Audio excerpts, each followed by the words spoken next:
It's a series that was made in spite of a lot of things, in spite of the lack of interest on the part of the network, in spite of terrible budgets, in spite of the fact that it was trying to be really good science fiction at a time when Lost in Space was the nature of science fiction being done successfully. It certainly was a big gamble for Desilu,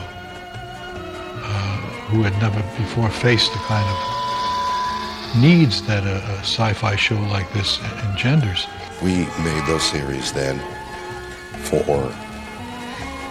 and this is not an exaggeration, probably the catering bill for a series made today, for what it costs to feed the crew, cast and crew, for a week and a half. That's what we made an hour show on.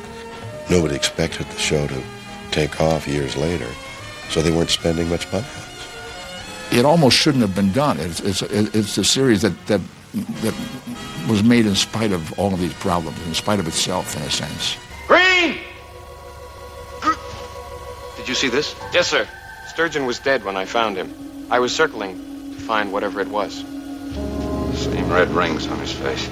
The Man Trap was chosen by the network and therefore also by the studio because they wanted the network to be happy, and we had not very many other better ideas, including one of which was mine for a show called The Naked Time. I felt that The Naked Time would display our characters to best advantage and give the audience an idea of who the show is about.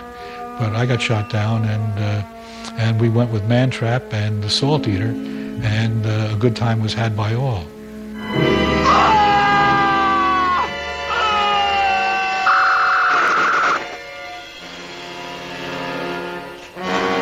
It was pretty much, what have you got, and then we make a choice. And that's what we've got. They didn't realize just how poverty-stricken we were when it came to viewable episodes, because we were really up against it for time. I'm in control of my emotions. The others believe that. I don't. The Naked Time was challenging. It was an episode where a virus was brought on board accidentally that was passed person to person by touch. If I had it and shook your hand, you got it. And what it did was eliminated people's defenses. So they started acting out their personal fantasies or secrets or whatever. Sulu became a swordsman, dashing around with his saber and attacking people. Beware! In most of the episodes, I was just anchored there at the console. And my lines were, pretty much pre-written for me and pre-memorized before the script even arrived. Aye, aye, sir, warp 3, But with this script, Naked Time, I got unchained. Drunkenness without staggering and slurring. No, that was the essence of the story. If you think about it, that's what happened. People did goofy things, racing around like a drunk would do.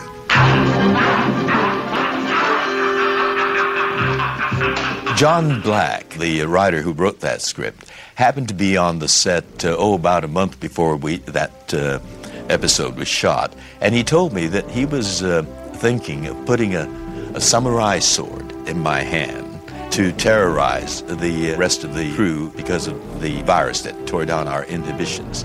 And I told him, well, that's interesting. And it's certainly ethnically consistent because I'm of Japanese ancestry. But I told him, I'm a Japanese American. I grew up here, and I didn't play samurai when I was a kid.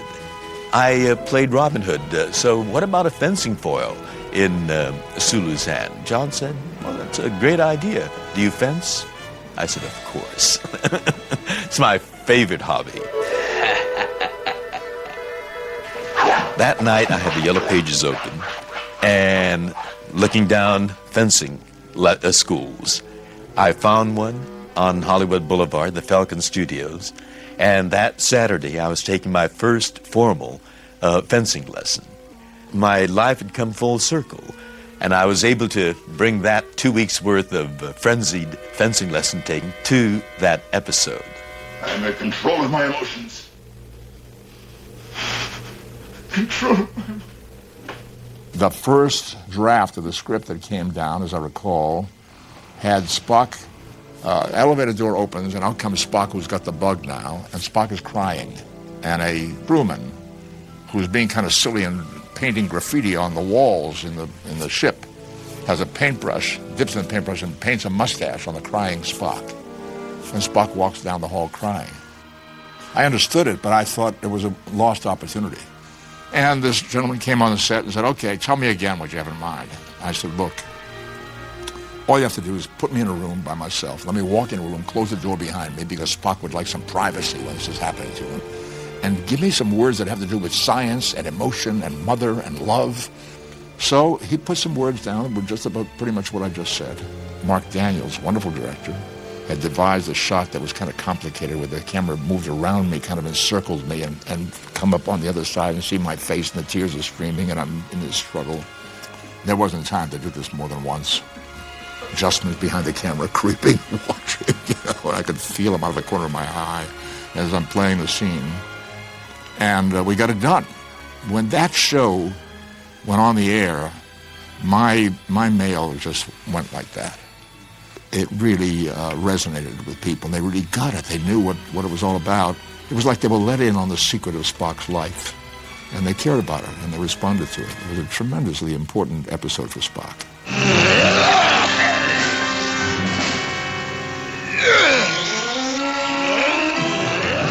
Part of the attraction of Star Trek, I thought, were the action sequences.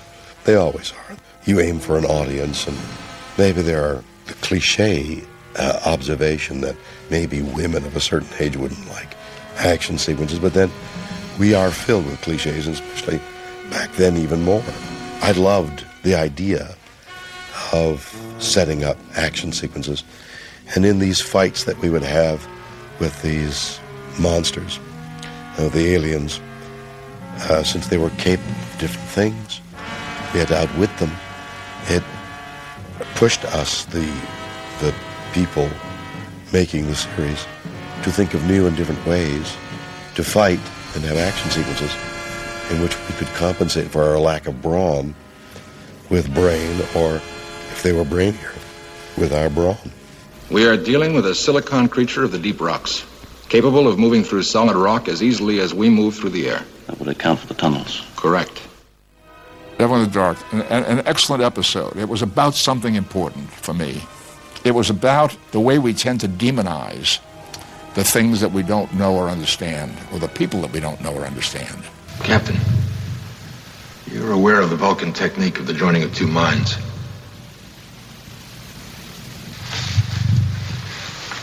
You think you can get through that thing? Possible. It was complicated because Bill Shatner's father died during the making of that episode. And he had to go off to Florida to deal with the funeral and what have you. While he was gone, I was doing this contact with the Horta, doing this mind meld where I'm getting in touch with what it's experiencing. And we have shot it, and it's in pain. And I'm experiencing that pain with it, and I don't remember exactly how I did it, but it was something like pain, something like that. Maybe bigger than that.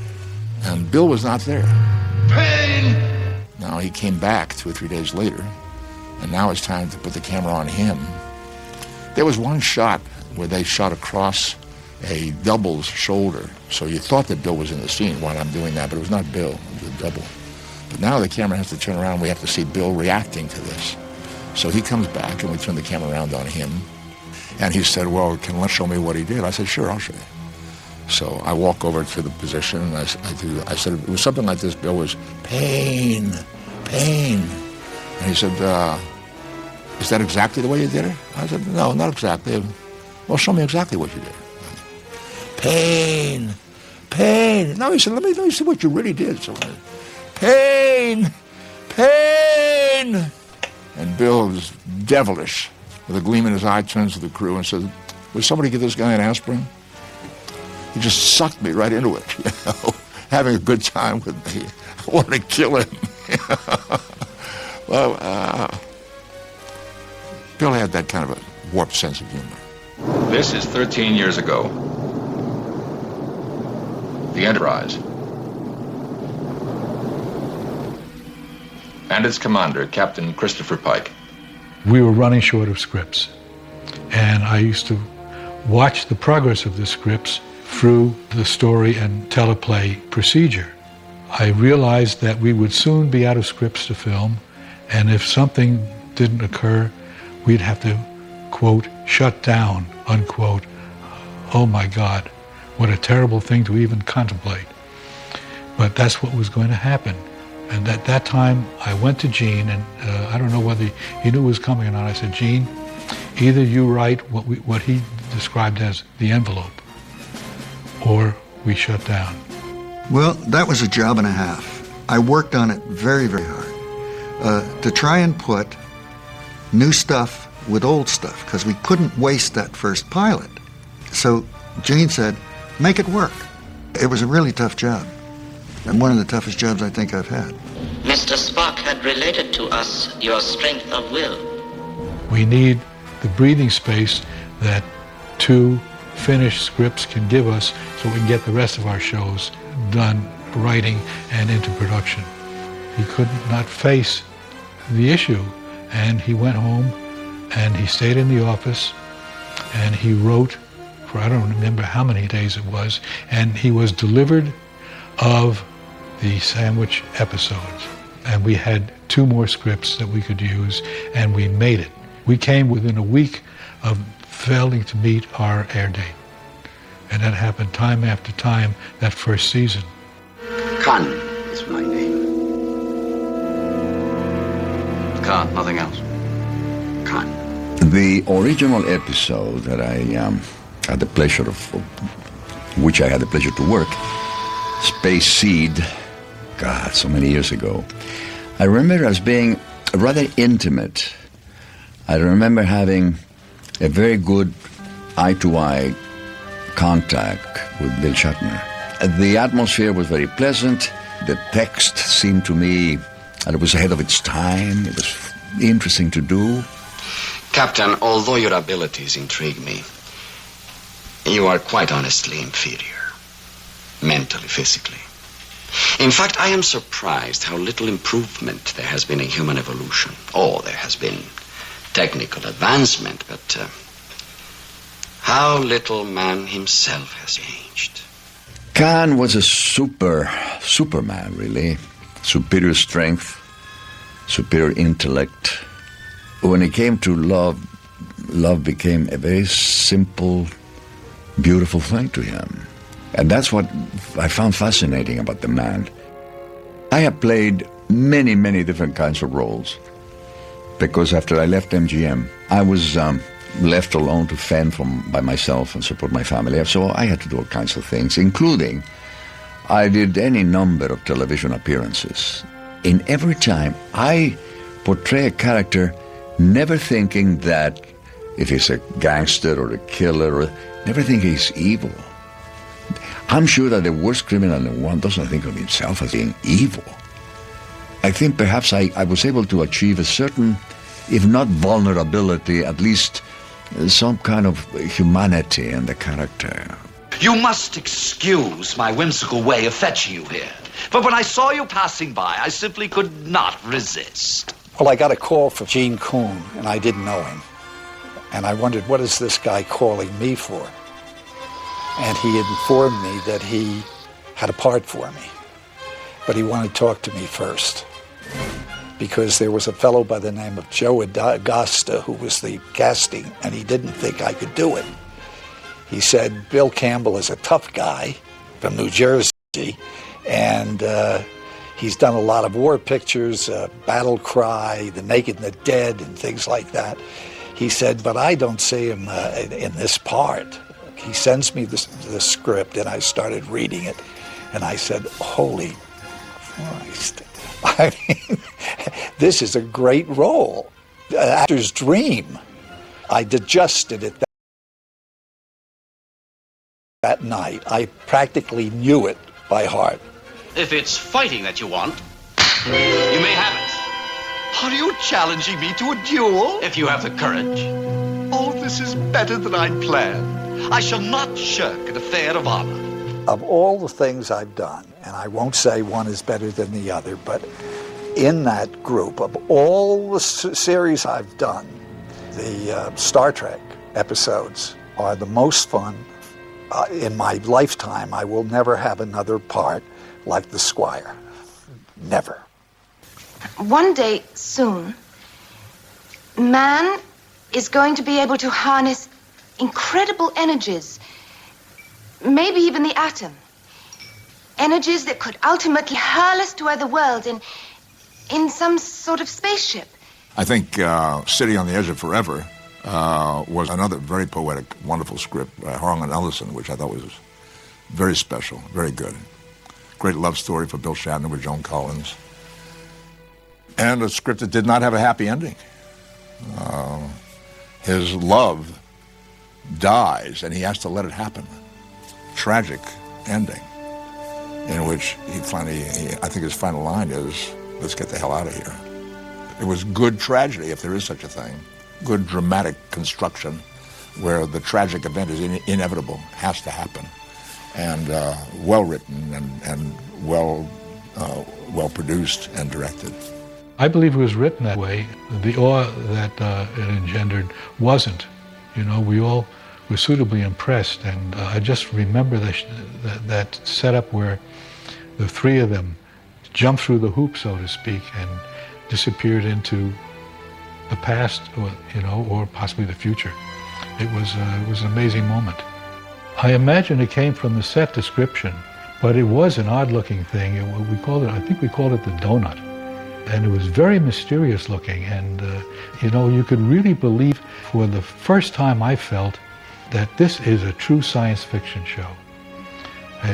But that episode had everything, and it is rightfully so the belief by most of the fans that it was the best episode of the whole 3 years of the series. Spark, I believe I'm in love with Edith Keeler. Jim, Edith Keeler must die. The best episodes of Star Trek reached for a universal something that resonated, a feeling that we all have. And there, everybody's had the feeling, gosh, I wish I could go back and fix that. And of course you can't. And regret is the worst of human emotions because there's nothing you can do about it. So there we went back in time and tried to do something about it.